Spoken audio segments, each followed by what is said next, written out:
नमस्कार साथियों, युग सृजन समाचार में आपका स्वागत है।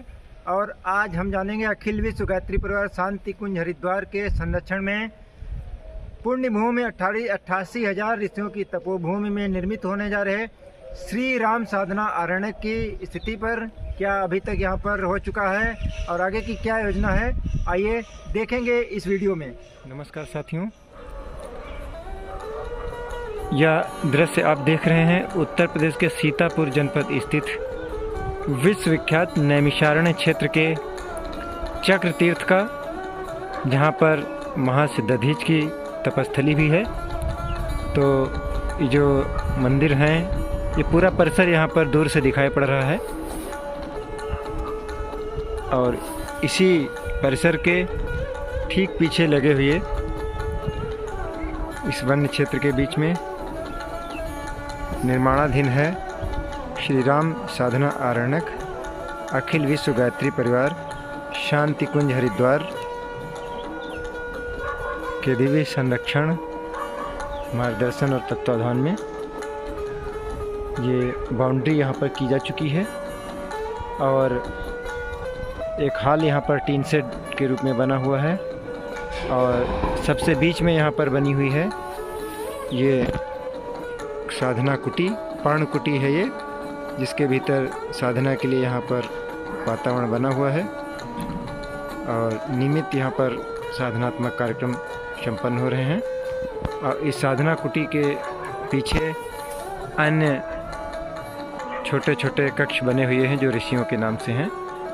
तो अभी यह पूरा परिसर निर्माणाधीन है, जैसा कि यहाँ पे दिख रहा है। ईंटें लगी हुई हैं और लेवलिंग का काम यहाँ पे हो रहा है।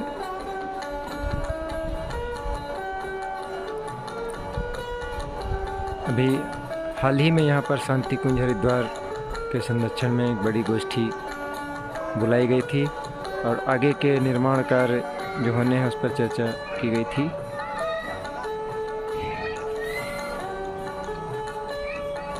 यह दिव्य क्षेत्र, इस क्षेत्र की विशेषता यह है कि ये विश्व विख्यात चक्र तीर्थ के बिल्कुल संलग्न जगह में ये स्थित है, जैसा कि आप देख पा रहे हैं यहाँ पर। और इसी परिसर का जो घेराव है, चारों ओर से ये हरे भरे वन्य संपदा से युक्त है।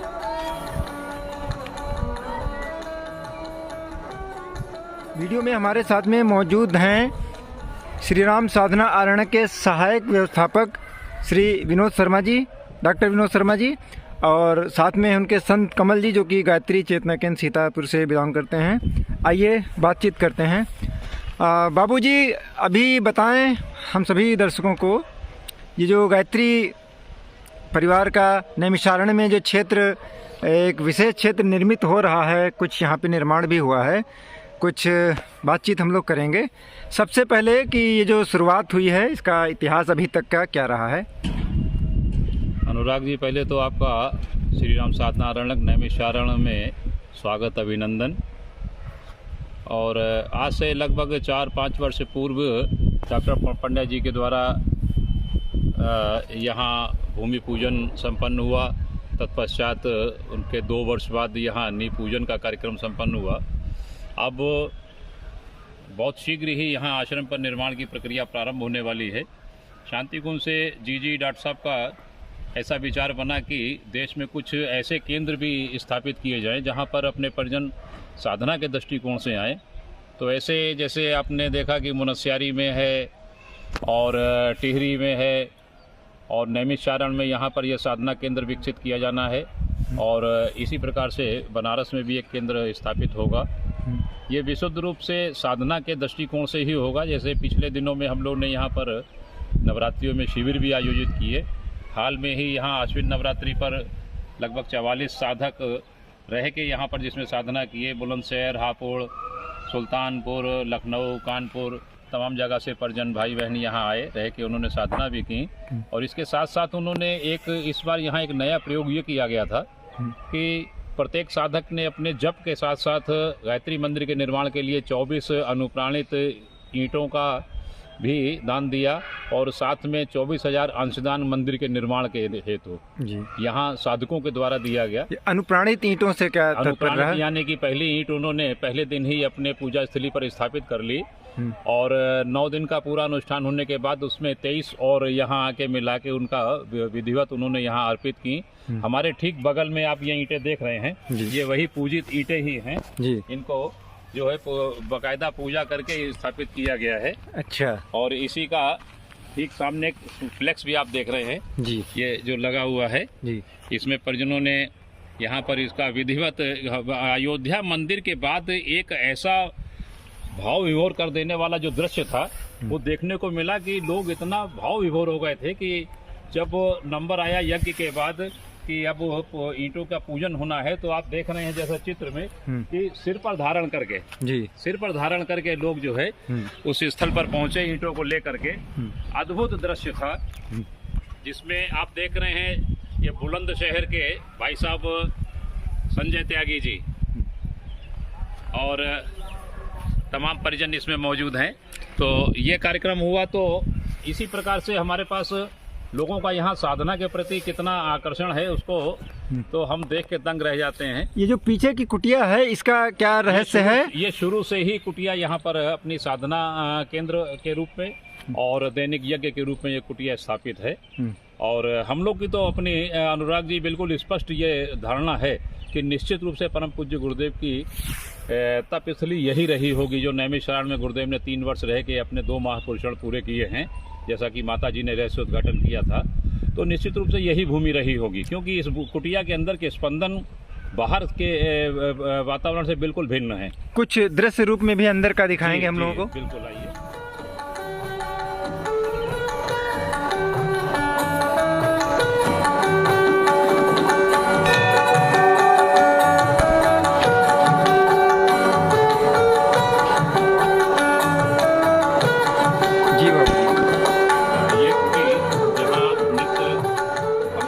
साधना उपासना यही करते हैं, जो बाहर से परिजन साधक आते हैं वो भी इसी में साधना करते हैं।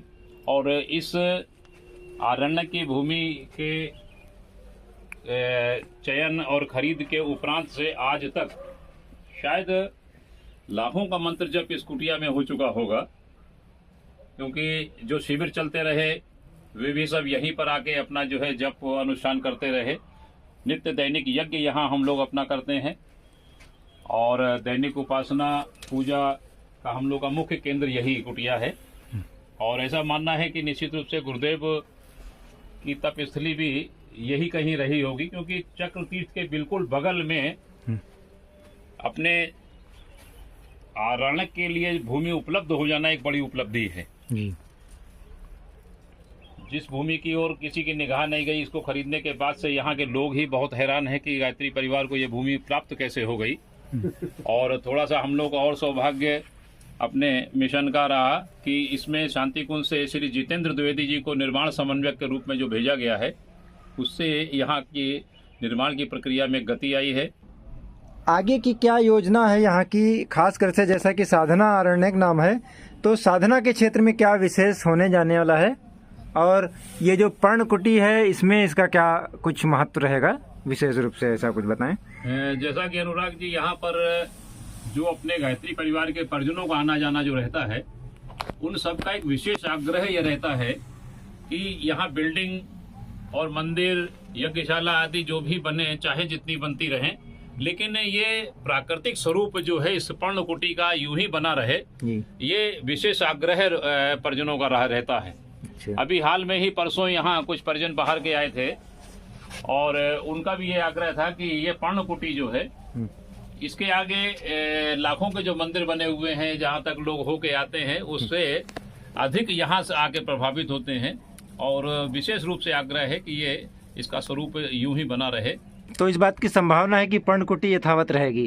अब ये तो गुरुदेव की इच्छा पर डिपेंड करता है, लेकिन परिजनों का ऐसा मन है। जी, परिजनों का ऐसा ही मन है। लोगों का बहुत इच्छा है कि ये प्राकृतिक स्वरूप इसका यूं ही बना रहे। जी, जैसा आप देख रहे हैं यहाँ पर एक अभी अस्थायी और एक कैंप लाइफ में ही हम लोग हैं। तो उसी के अंतर्गत ये माता भगवती देवी भोजनालय, माता जी की रसोई, और इसके बगल में ये आप आवास देख रहे हैं। ये हमारे यहाँ जो आरण्यक के परिव्राजक हैं अरविंद जी, वो उनका आवास है। और ये बगल में स्टोर रूम और प्लस आवास रूम अपने परिजनों के, आगंतुक परिजनों के लिए रहता है। तो चूंकि स्थान हम लोग के पास सीमित है, तो इसलिए कंबाइंड बना रखा है कि स्टोर प्लस आवास भी इसको बना रखा है, बस बना रखे हैं जी।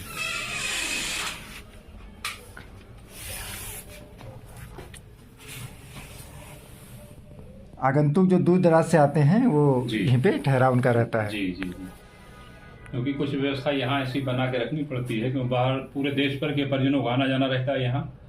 तो जो भी व्यवस्था हम लोग के पास उपलब्ध है उसको हमेशा हम लोग अलर्ट मोड पर रहते हैं, क्योंकि अचानक ही सूचना आती है आगंतुकों की।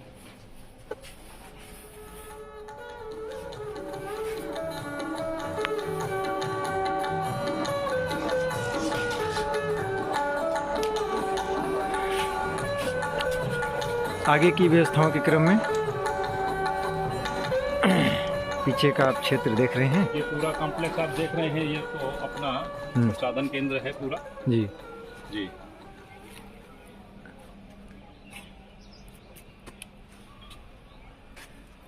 पीछे से भी कुछ कुटियां यहाँ नाम दे रखे हैं, टेम्परेरी आवास ही हैं जी। तो इसमें ये कुटिया बनाई हुई हैं, इसमें एक एक कमरे में 3-3, 4-4 बेड पड़े हुए हैं, तख्त पड़े हैं। अच्छा। और उसमें करीब मतलब 4-5 परिजनों का एक रूम में व्यवस्था हो जाती है। और इसी में हम लोगों के आवास भी इसी में है, जैसे हमारा ये आवास है। क्या? और ये पीछे का कैंपस आप देख रहे हैं। और अभी जो निवेदन कर रहे थे कि 85 मीटर आगे तक जो हम लोगों को जगह उपलब्ध हो रही है, ये ठीक सामने जहां आप देख रहे हैं जी, ये जगह आगे 85 मीटर तक अपना आश्रम की लेंथ बढ़ेगी अभी। अच्छा अच्छा। तो ये निर्माण आगे का क्या है अभी प्रस्तावित फिलहाल में? अब इसका चूंकि प्रशासनिक स्तर से इसमें मेड़बंदी की हम लोग प्रतीक्षा कर रहे हैं। जैसे ही मेड़बंदी हो जाती है तो तुरंत इसमें निर्माण कार्य जो है प्रारंभ हो जाना है। और आदरणीय जितेंद्र द्विवेदी जी के द्वारा जैसी सूचना दी गई तो संभवतः जनवरी से निर्माण प्रारंभ कर दिया जाना है।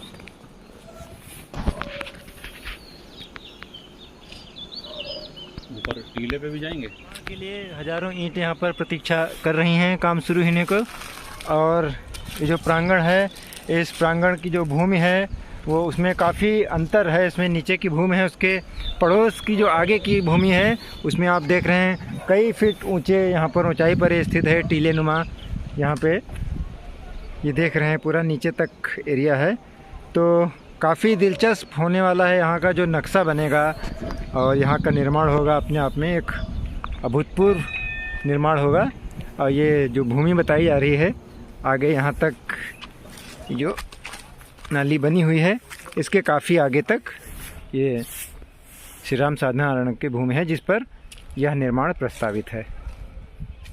यहाँ अनुराग जी एक और आपको जानकारी देना चाहेंगे जो बड़ी उत्साहजनक जानकारी है कि निर्माण समन्वयक रूप में आदरणीय श्री द्विवेदी जी का यहाँ जो आगमन हुआ है, जिनके बारे में थोड़ा आपको अवगत करा दें कि वो आर्मी से रिटायर्ड मेजर जनरल हैं और निर्माण के विशेषज्ञ हैं।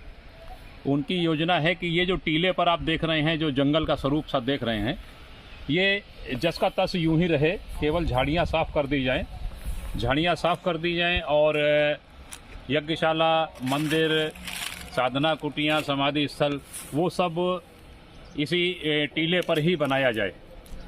और चूंकि यहाँ पर जो अपने साधक आएँ तो उनको फीलिंग हो कि आरण्यक में उनकी साधना चल रही है, इसलिए इसका प्राकृतिक स्वरूप यूं ही बनाए रखने की योजना आदरणीय द्विवेदी जी की है, जो कि बहुत ही हर्ष का विषय है जी।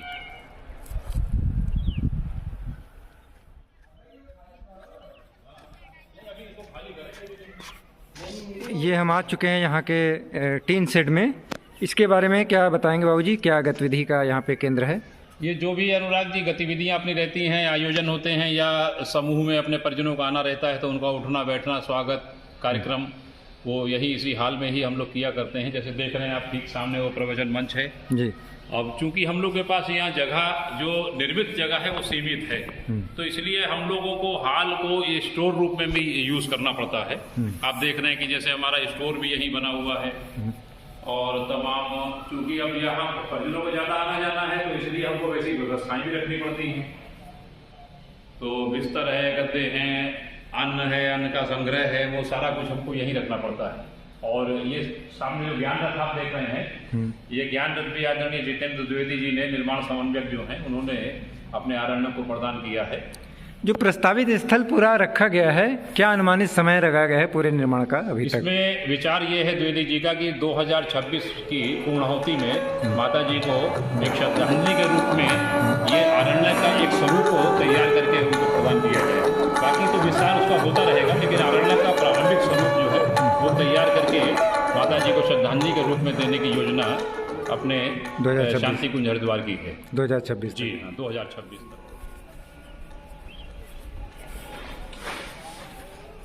ये बाबूजी यहाँ की जो परिक्रमाएं होती हैं उसमें उसके लिए भी कुछ यहाँ की योजना चल रही हो या ऐसा कुछ विचार हो? अनुराग जी, हम लोग ने एक पहले करीब लगभग 3.5 वर्ष पहले एक प्रयोग किया था। यहाँ होली से 15 दिन पूर्व जो यहाँ परिक्रमा 84 कोसी होती है उसमें अपने करीब 50 से 55 परिजनों का एक दल, मैं लाभ लश्कर के हम लोग उसमें निकले। हम लोग के साथ एक ट्राली थी, ट्राली में ओढ़ना बिछाना, टेंट, भोजन सामग्री का सब, एक जनरेटर वगैरह सारी सामग्री साथ में थी।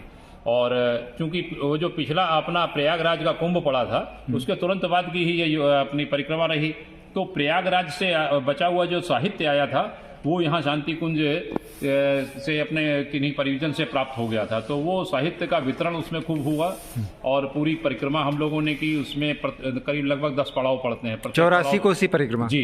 प्रत्येक पड़ाव पे हम लोग रात को रुकते थे, दीप यज्ञ करते थे, कार्यक्रम होते थे और उसके बाद अगले दिन हम लोग फिर आगे बढ़ते थे।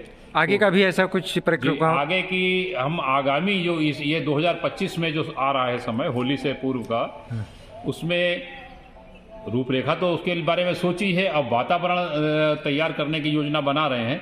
यदि 20, 25, 30 परिजन साथ में जुड़ जाते हैं, क्योंकि अनुराग जी ऐसा है कि ये परिक्रमा खर्चीली होती है तो उसके लिए संसाधनों की आवश्यकता रहती है। तो ऐसे परिजनों की आवश्यकता रहेगी कि जो उसमें कुछ योगदान कर सकें, तो फिर हम लोग उसको जरूर आयोजित करें। शांति कुंज हरिद्वार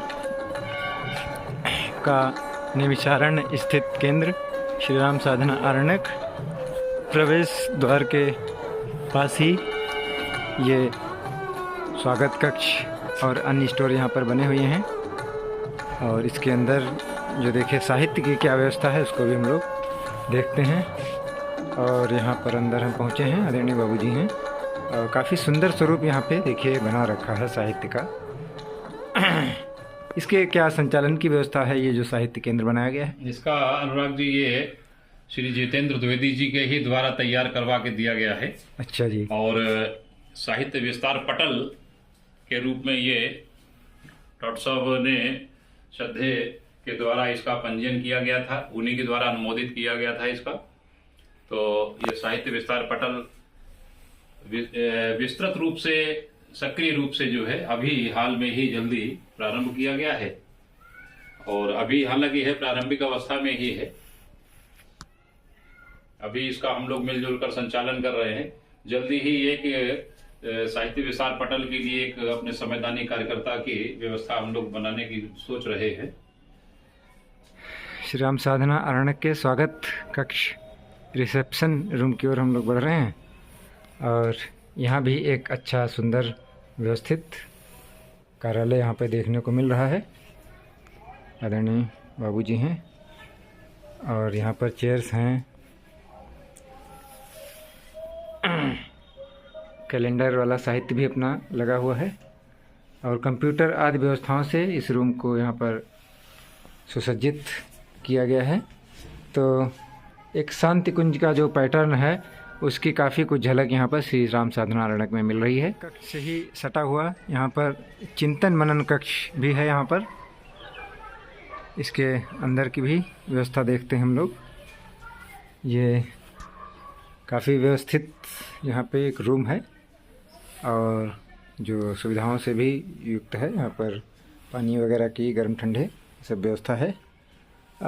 किस रूप में इसका चल रहा है ये चिंतन मनन कक्ष का? जो ये चिंतन मनन कक्ष है, जी। अपनी कार्यकारिणी की मीटिंग वगैरह जब रहती है तो ये पूरा अपना उसी उद्देश्य से यूज होता है। सब कार्यकारिणी के जरिए लगभग जो भी अपना 11 से 12 परिजन है उनका बैठकर यहाँ पर कार्य योजनाओं पर चिंतन मनन के उद्देश्य से यहाँ पर बैठना होता है। और बाकी समय के लिए हम लोग इसको अपने अतिथियों के दृष्टिकोण से इसको थोड़ा मेंटेन करके रखते हैं, क्योंकि जैसा आपको पता है कि सीमित स्थान होने के कारण हम लोग हर समय एक अलर्ट मोड पर रहते हैं। तो उसके दृष्टिकोण से इसको जो है बिल्कुल अपडेट करके रखा जाता है, क्योंकि अचानक सूचना आती है तो उसके लिए जैसे शांति कुंज केंद्र से ही कुछ प्रतिनिधियों का आना जाना लगा रहता है, तो उनके हिसाब से उनके स्तर की व्यवस्थाएं हम लोग को यहाँ पर बना के रखनी पड़ती हैं। तो ऐसा इसको मेंटेन करके रखते हैं बीच में हम लोग। युग सृजन समाचार के साथ अनुराग मौर्य।